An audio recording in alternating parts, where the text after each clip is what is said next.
अन्नदाता कार्यक्रम के सभी सुनने के दायरे की राम राम। साथियों, कार्यक्रम अन्नदाता आपका अपना कार्यक्रम है। इस कार्यक्रम में हम बहुत सी चर्चा करें, खेती बाड़ी के बारे में, डांगरा के बारे में, खेती बाड़ी पर आधारित जो उद्योग धंधे हैं उसके बारे में। सीधी सी बात कह दें कि हमारा जो लक्ष्य है कि हमारा किसान साथी, हमारा अन्नदाता बेहतर से बेहतर खेती करके या खेती पर आधारित उद्योग धंधे करके अच्छा लाभ कमा सके। हमारा ये उद्देश्य है, कम लागत पर अधिक उत्पादन। यानी सीधी सी बात कि हमारा जो किसान है, अन्नदाता है, वो आर्थिक रूप से संपन्न हो। देखिए, आर्थिक रूप से संपन्न होगा जब भी देश आर्थिक रूप से संपन्न होगा। बिना किसान की संपन्नता के हम किस तरह मिलना। भी हमारा जो देश है संपन्न है, क्योंकि बहुत बड़ा वर्ग जो है वो खेती बाड़ी से जुड़ा है। आज के इस कार्यक्रम में हम जो चर्चा करनी है उसको बताते हैं। एक तो हम चर्चा करेंगे मूंग के बारे में, जो ग्रीष्मकालीन मूंग है उसके बारे में, थोड़ी सी वर्गीय फसल के बारे में बात कर लेंगे, और वह समय की गला और डिजिटल कृषि की बात भी कर लेंगे। आपको बोला मनोरंजन की बात तो करी नहीं, मनोरंजन तो पक्का कराएंगे, क्योंकि कार्यक्रम बिना मनोरंजन के संभव नहीं हो सकता। तो मनोरंजन तो करेंगे ही।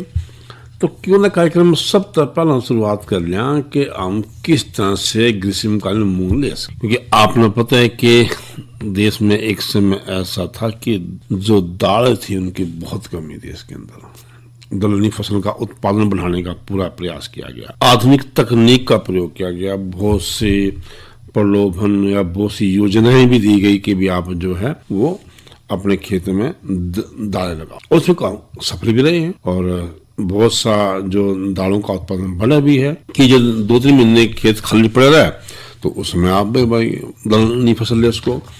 और इनका एक फायदा और कि भाई इन तरह आपके खेत की ताकत बढ़ाएगी। तो उस कड़ी में आज हम बात कर लें कि ग्रीष्मकालीन गर्मियों के मौसम में मूंग एक विशेष, और मूंग की दाल में प्रोटीन बहुत मात्रा में पाया जाए। और आपने पता है जो प्रोटीन है पाचकता और पौष्टिकता के लिए बहुत लाभकारी है। दूसरी हम बात करें कि इस तरह धरती की जो है उपजाऊ शक्ति बढ़ेगी, खाली खेत का सदुपयोग होगा, किसान की आमदनी बढ़ेगी, पानी का सदुपयोग होगा, और फसल की लागत में कमी आएगी। कितने फायदे हो गए देखिए उसमें, इतने फायदे। और करना के है, आपने गर्मियों की मूंग की फसल लेनी है। लेकिन किस तरह, सब तरह तो हमें बात करनी पड़ेगी कि जब आप जो है कोई फसल लोगे तो आपने सोचना है उसकी किस्मों के बारे में कि कौन कौन सी किस्म हम ले सकते हैं। तो सब बढ़िया जो आप पाएंगी, एक तो है 851, मुस्कान, पूसा बैसाखी, SML 668, ये बहुत सी किस्म है। ये ऐसी किस्म है जो लगभग 2 से 2.5 महीने में, यानी लगभग 65 से लेकर 75 दिन में ये पक्का तैयार हो जाए। जो तौर तक इनकी पैदावार की बात करा, भाई 1 किले में 4-4 क्विंटल 5-5 क्विंटल हम ले सकें। और SML जो 668 किस्म है, इसकी फल तो ऐसी है जो पक जाए चटकती भी नहीं, यानी दाने भी नहीं खिलते उसके। और उसकी 80 से लेकर 90% जो है फसल एकदम कट्ठी पक के। और पीले पत्ते वाले जो मोजेक वायरस रोग है उसके प्रति सहनशील है। ये बात है कि आपने किस्म तो छांट ली, वो किस्म का प्रयोग होगा कि तोड़ होगा खेत में। तो खेत की तैयारी बहुत जरूरी है। तो खेत की तैयारी खातर आपने करना क्या है, जो अच्छे जंगल का सड़ी दोमट माटी है आपने वह चुननी है। वो तो जो भारी धरती है उसमें भी इसकी जो है फसल हो जाएगी, लेकिन वो सब बढ़िया बताई गई है। और मूंग की जो फसल है उसने अम्लीय क्षारीय भूमि में कभी नहीं लगाना चाहिए, जो नून वाली भूमि है उसमें। गेहूं की फसल पीछे है, खाली जो खेत हैं जिसमें आलू, गन्ना, सरसों, जो इनके खेत हैं उन खाली हो जाए तो उसमें भी हम जो है मूंग की फसल ला सकें। चाहे गेहूं का खेत खाली हो, चाहे वो आलू का हो, गन्ने का, सरसों का, क्या का भी खेत खाली हो, उन सब में उनकी कटाई पीछे, यानी खाली में पीछे हम जो मूंग की फसल ले सकें। इसका आपने ध्यान रखना। आप बात करोगे भाई समय क्या है इसका, तो समय तो उसको देखो मार्च का सब तक बढ़िया हो ना माना जाए, पूरा मार्च ही ना जब उसको क्या ही दिया। आप तभी गेहूं कटे पीछे है, अब गन्ने पीछे है, आलू पीछे, सरसों पीछे, तो मार्च का पूरा महीना और अप्रैल में भी ना आप बो उसको। बात आएगी कि बीज कितना लें आप, उसका बिजाई का तरीका क्या लेगा, क्योंकि बिजाई का तरीका आना बहुत जरूरी है, बीज की मात्रा का होना भी बहुत जरूरी है। घने बीज पै दिया तो नुकसान, कम पै दिया तो नुकसान। तो अच्छी जो पैदावार मान लेनी है तो उस खातर 1 किले में 10 से लेके 12 किलो बीज अच्छा रहेगा। जो बिजाई है वो खुडों में 20 से 25 सेंटीमीटर और पौध में 7 से 10 सेंटीमीटर के फर्क पर फासले पर होने चाहिए। एक बात का ध्यान रखियो, जो गहराई है वो 5 से 6 सेंटीमीटर से ज्यादा ना हो, कभी बाद में कहूँ, यानी गहराई उसकी। बीज उपचार बहुत जरूरी है। मूंग के बीज ने राइजोबियम के टिक्के तय उपचार जरूर कर लें। इस खातर 50 ग्राम गुड़ ने लगभग 250 मिलीलीटर पानी में घोल लें। छाम में पक्के फर्श पर बीज न फैला दें और आग तक मिला दें, जिससे जो गुड़ का घोल जो है हर एक बीज के ऊपर चिपक जाएगा। इस पीछे जो राइजोबियम के टिक्के हैं उन्हें खोल कर गुड़ में जो लगे बीज हैं उन पर गिर दें और आग तक अच्छी तरह मसल दें और बीज ने फिर छाम में सुखा दें। तो इस तरह आप जो है बीज का उपचार कर सकें। तो बीज का उपचार आपने करना है, सही मिट्टी का प्रयोग आपने करना है, चयन करना है, बीज की मात्रा जो बताइए 10-12 किलो वह रखनी है, किस्म का ख्याल रखना है और खेत तैयारी की बात आपने करनी है। नहीं करके आप जो खाली समय आप पर रहेगा, खेत रहेगा, उसमें आप खाली खेत में या मूंग की फसल लेकर एक अच्छी आमदनी ले सके। इस पीछे वो बता दें आपने कि एक कोई भी समस्या जो आपकी हो तो एक संपर्क सूत्र है, वो है 1551 1551। उसने किसान कॉल सेंटर के नाम तक जाना, आप उसमें फोन करके अपनी किसी भी समस्या का समाधान पा सकें। तो इसका भी आपने ख्याल रखना है।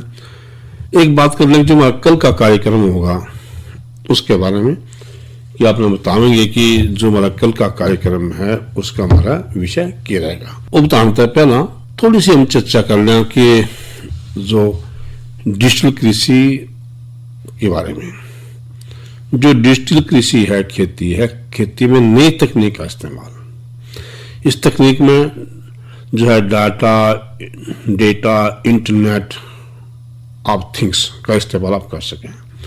डिजिटल कृषि तक किसानों समय समय पर सटीक जानकारी मिलेगी, इस तरह उत्पादन बढ़ेगा और पर्यावरण भी बढ़िया रहेगा। जो डिजिटल कृषि की तकनीक है उसमें डेटा एनालिसिस, आर्टिफिशियल इंटेलिजेंसी जिन्हें AI कहते हैं आजकल, और डिजिटल सामान्य फसल अनुमान सर्वेक्षण या मृदा प्रोफाइल मानचित्रण, मोबाइल प्रौद्योगिकियां या क्लाउड स्टोरेज, ये कुछ तकनीक हैं जिनका हम जो है प्रयोग अपनी खेती में कर सकेंगे। इनके फायदे क्या होंगे? डेटा की जब सहायता लेवांगे तो किसानों ने बेहतर फसल प्रबंधन में सहायता मिलेगी और डेटा की सहायता तय किसानों ने बेहतर जो निर्णय लेने में भी सहायता मिलेगी, बढ़िया निर्णय ले सकें। और डेटा जो है उसका इस्तेमाल करके किसान अपनी उत्पादकता बढ़ाने में भी मदद कर सके और इस तरह क्या पर्यावरण की दृष्टि से जो टिकाऊ कृषि पद्धतियां हैं वह भी अपनाई जा सके और खाद्य जो सुरक्षा है उसमें भी आप सुनिश्चित कर सकें। डिजिटल कृषि मिशन के बारे में बात कर लिया। इस मिशन का जो मकसद है किसानों का कल्याण और उस पर आधारित जो है नीति बनाना है और इस मिशन तहत सरकारी कार्यक्रम में पारदर्शिता और कुशलता यह लेकर आना है और किसानों को समय समय पे एकदम से स्ट्रिक्ट जानकारी, सही जानकारी देना, ये जो है इस मिशन का काम है। तो एक बार फिर बता दें आपने कि कौन कौन सी कृषि की नई तकनीक आई हैं और तकनीक कौन कौन सी हैं। तो नई तकनीक में कृषि की नैनो विज्ञान, जैव प्रौद्योगिकी, स्थानिक प्रौद्योगिकी, बिग डेटा, ये है। तो इनका प्रयोग भी जो है दिन पर दिन बढ़ता जा रहा है। तो इस तरह से जो है आप डिजिटल कृषि का प्रयोग करके और जो सी तकनीक है उससे संबंधित उनका प्रयोग करके आप एक बेहतर जो है कृषि कर सकें ताकि आपकी जो व्यावसायिक लागत है वो कम हो, आपका मुनाफा बढ़े, उसके गले गले जो पर्यावरण है वो भी बढ़िया रहे और सकारात्मक प्रभाव जो है सबके ऊपर रहे, चाहे किसान है, चाहे वो आम आदमी है, चाहे जमीन है, इन सब के ऊपर जो है उसका एक सकारात्मक प्रभाव रहे। तो इस तरह से आपने जो करना है कि जो जितनी भी डिजिटल कृषि की जो तकनीक है आप उनका प्रयोग कर सकें। और इसमें कुछ संकोच की बात भी नहीं कि आदमी सोचेगा ना भाई ये माने खेती बाड़ी के बारे में समझावेंगे, उसके बारे में समझावेंगे, तो बिल्कुल संकोच नहीं करना। जो समय समय पे जो तकनीक आवे ये सब किसान साथियों वास्ते आवे। तो ये आपने बता दें कि जो कल हमारा कार्यक्रम में फोन इन, तो फोन इन का विषय रहेगा गन्ना फसल की बिजाई व अन्य देखभाल।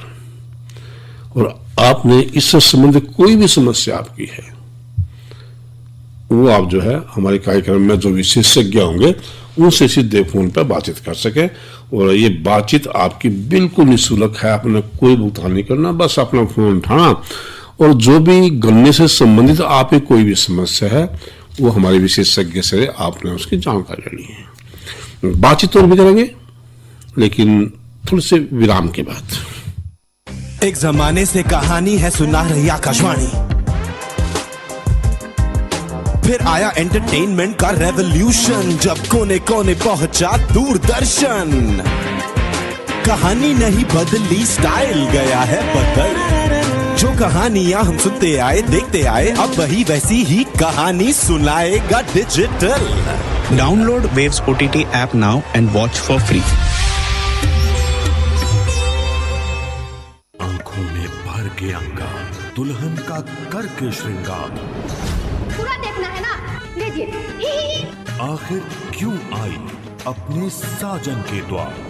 ससुराल झुमकी का सोमवार से गुरुवार रात 8:30 बजे, पुनः प्रसारण सुबह 11 बजे, सिर्फ डीडी नेशनल पर। सबके लिए सामाजिक सुरक्षा, अटल पेंशन योजना, मोदी जी का संकल्प। योजना उन नौजवानों के लिए है ताकि आप जब 60 साल के होंगे आपको कभी किसी के सहारे की जरूरत न पड़े, आप अपना बुढ़ापा भी गौरव के साथ बिता सको। अब तक इस योजना से 7 करोड़ से अधिक लाभार्थी जुड़ चुके हैं। अगर आप भी 18 से 40 साल की उम्र के हैं तो मासिक अटल पेंशन सहित योजना के 3 गारंटीड फायदों की जानकारी के लिए अपने बैंक शाखा से संपर्क करें।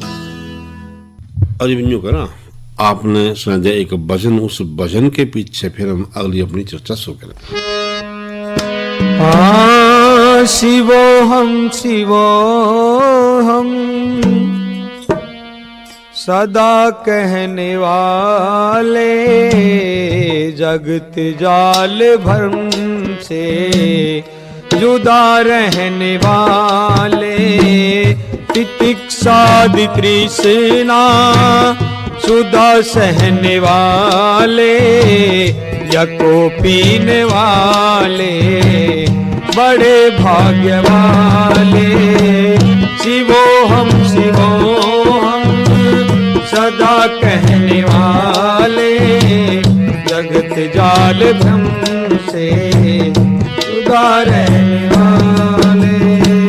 कमंडल विभूति अलंकार वाले, जटा जूट मुंडी सदाचार वाले। ओ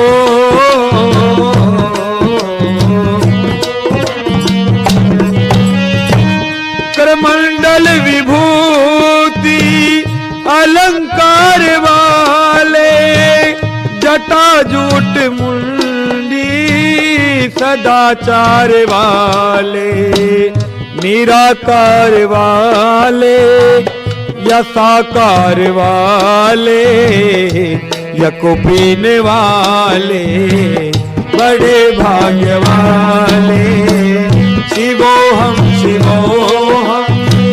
सदा कहने वाले, जगत जाल भ्रम से जुदा रहने वाले।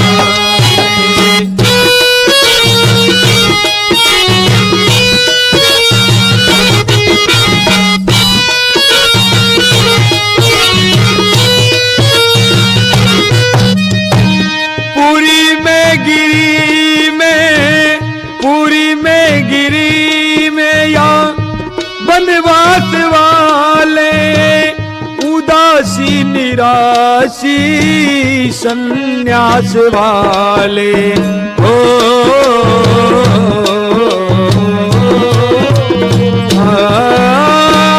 पुरी में गिरी में वनवास वाले उदासी निराशिया संन्यास वाले यतीश्वर तथा योग अभ्यास वाले यको पीने वाले बड़े भाग्य वाले शिवो हम सदा कहने वाले यको पीने वाले या बड़े भाग्य वाले।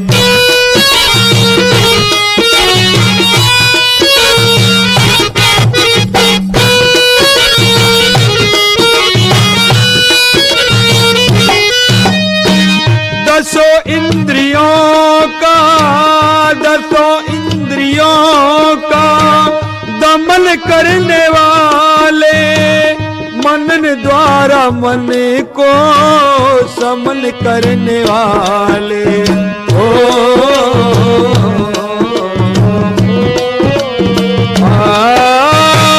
दसों इंद्रियों का दमन करने वाले मनन द्वारा मन को समन करने वाले अहम ब्रह्म पद को गमन करने वाले यको पीने वाले बड़े भाग्य वाले शिवो हम सदा कहने वाले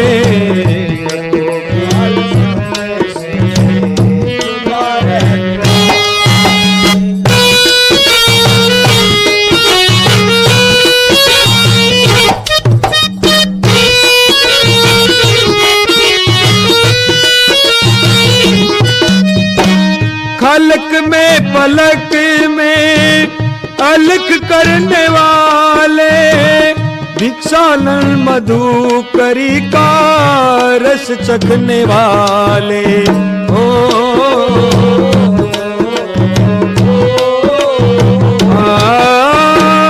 पलक में खलक में अलख करने वाले भिक्षाल मधु करी का रस चखने वाले नारायण गिरी पर दया रखने वाले नारायण गिरी पर दया रखने वाले यको पीने वाले बड़े भाग्य वाले शिवो हम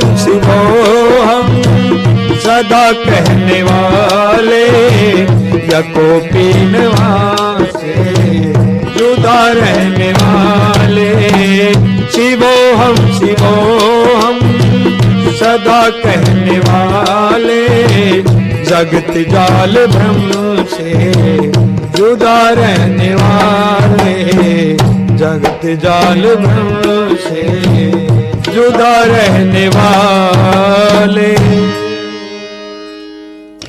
और इस भजन के पीछे हम चर्चा कर ले जो नींबू वर्गीय हमारे बाग हैं उनकी हम मुख्य देखभाल किस तरह कर सके, क्योंकि बिना देखभाल के तो कोई चीज नहीं फलती फूलती भाई, चाहे मानस हो चाहे डांगर हो चाहे पेड़ पौधे हो फल हो कुछ भी हो, उन समय पे जो है देखभाल की जरूरत पड़ेगी। और भारत तो वैसे भी एक कृषि प्रधान देश माना गया, यहाँ तो बागवानी का बहुत महत्व है। उसमें नींबू वर्गीय हम फलों की बात करें, चाहे वो किन्नू हो चाहे संतरा हो चाहे नींबू हो तो चाहे वो माल्टा हो तो या मौसमी हो या ग्रेप फ्रूट हो, ये सारे के सारे जो हैं जो है बहुत ही बढ़िया जो है फल माने गए हैं, नींबू वर्गीय फल हैं और सारे के सारे विटामिन सी वाले हैं। इन सब में विटामिन सी थोक मात्रा में पाया जा रहा है और यूँ कह रहे हैं कि जो विटामिन सी है वो बहुत सी बीमारियों ने ख़त्म करने में सहायक है।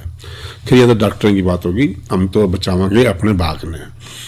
तो समय समय के साथ जिस तरह हम इनकी जो देखभाल करा तो भी जिस तरह कभी बीमारी या कीड़े इन पे जो है अपना प्रभाव डाल सके। जब हम समय पर उनकी देखभाल नहीं करेंगे तो दिक्कत आएगी। तो अब तो ये समय चल रहा है, मार्च का महीना शुरू हो गया।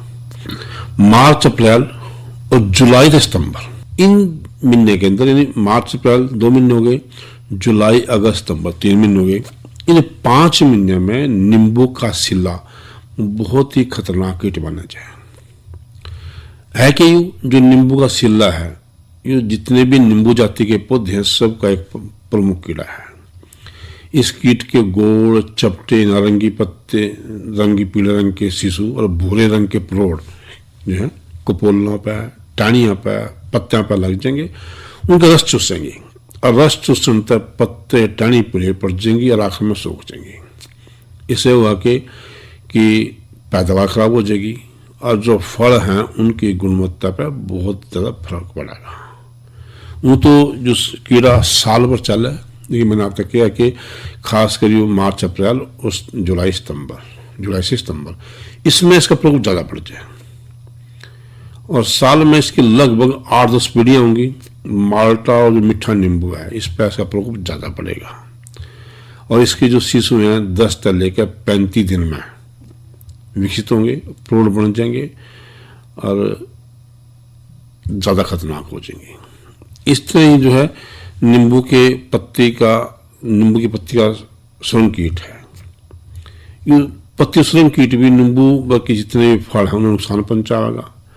हल्के पीले रंग की बारीक सुंडी पत्तियों पर दोनों सतह पर टेढ़ी मेढ़ी चमकीली सुरंग से बनाएंगी और जितने भी प्रभावित पत्ते होंगे, टहनी होंगी, सूख जाएंगी, सूख कर जो खत्म हो जाएंगी, बढ़वार रुक जाएगी।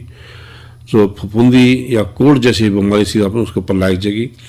इसका प्रकोप भी मार्च में और मई से लेकर अक्टूबर में ज़्यादा पाया जाएगा। वो साल भर है लेकिन मार्च में और मई से लेकर अक्टूबर तक ज़्यादा होगा। इस कीट की जो सुंडी हमें 5 से 30 दिन में सुरंग बनाकर पत्ते ना खाना शुरू कर देगी और जो इसके मुलायम रसदार पत्ते हैं उन पर ज़्यादा प्रभाव होगा और वह काट कर नष्ट कर देंगे।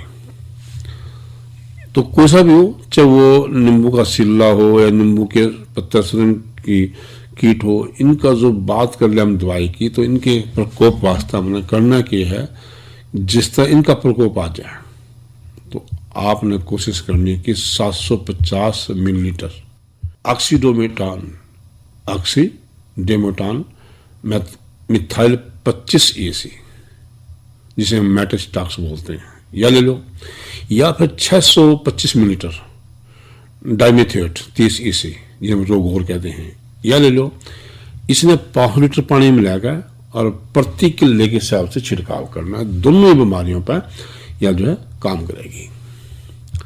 कुछ सावधानी बरतनी पड़ेगी कि जो परागण है उस वास्ते मधुमक्खियाँ भी वहाँ आएंगी, तो कोशिश करियो कि जब मधुमक्खियाँ आसपास आवे तो उस टाइम छिड़काव नहीं करना, वरना में भी मारी जाएंगी। और नींबू जाति के जितने भी पौधे हैं, चाहे बाग में के रूप में हो या बाढ़ के रूप में हो, ठीक है ना, उन सब पैस का आपने प्रयोग करना है।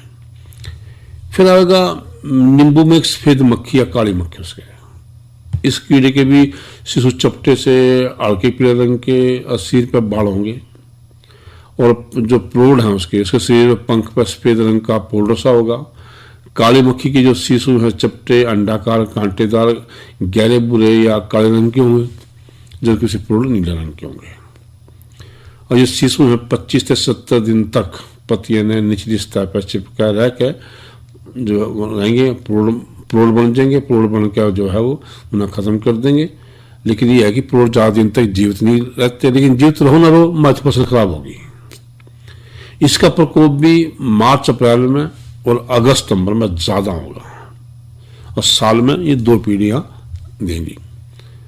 तो करना क्या है, तो जब भी बाग में सिफारिश हो तो जब सिफारिश से ज़्यादा पौधे आपने नहीं लाने। मतलब हमने कि भी 1 एकड़ में 1200 पौधे लाने होते हैं, 1200 लागू नहीं है, अब 1600 लालच कर लो। और पानी की निकासी में विशेष ध्यान देना आपने।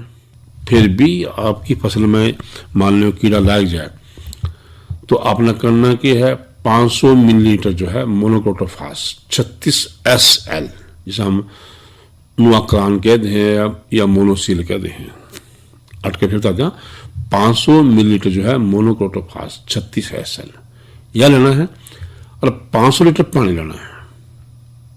तो दो चीजें जरूरत है, 500 मिलीलीटर जो मोनोक्रोटोफास और 500 लीटर पानी, इनका एक घोल बनाना है और आपने प्रति किले के हिसाब से इसका छिड़काव करना है, जिससे कि जो कीट है खत्म हो जाए, इसमें सफेद मक्खी भी और काली मक्खी भी। तो इस तरह से जो है ये चीज खत्म हो जाएगी। अगर किसी कारण से नींबू की तितली कि आप लगा भी नींबू की तितली का प्रकोप भी आपके बाग में है, या फिर जो है छाल खाने वाली सुंडी का प्रकोप भी आपके खेत में है, तो उसका नियंत्रण भी आपने करना है, क्योंकि ये प्रकोप आगे जगह सितंबर अक्टूबर में होगा। तो उस समय आपने इसका प्रयोग करना पड़ेगा, जितना हम चर्चा भी कर लेंगे। लेकिन ये बता दें कि आपने 10 मिलीलीटर जो है मिथाइल पैराथियान 50 cc लेके 10 लीटर पानी में मिलाकर घोल बना के जो सुराख होंगे और उसमें और छाल में आपने गिरना पड़ेगा। लेकिन समय समय पर हम इसकी चर्चा करते रहेंगे भी, क्योंकि अभी सितंबर अक्टूबर बहुत दूर पड़ा, तो उसके जो है चर्चा हम बाद में करेंगे।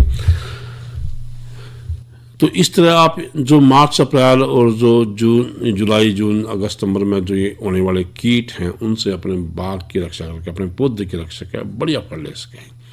जिन्हें बागवानी करनी है वो अच्छे आय ले सके हैं, जिन्हें घना खाने वास्ते लगा रखे हैं पेड़ ये पौधे, वह भी बढ़िया फल लेकर अपना जो है उसका स्वाद लें।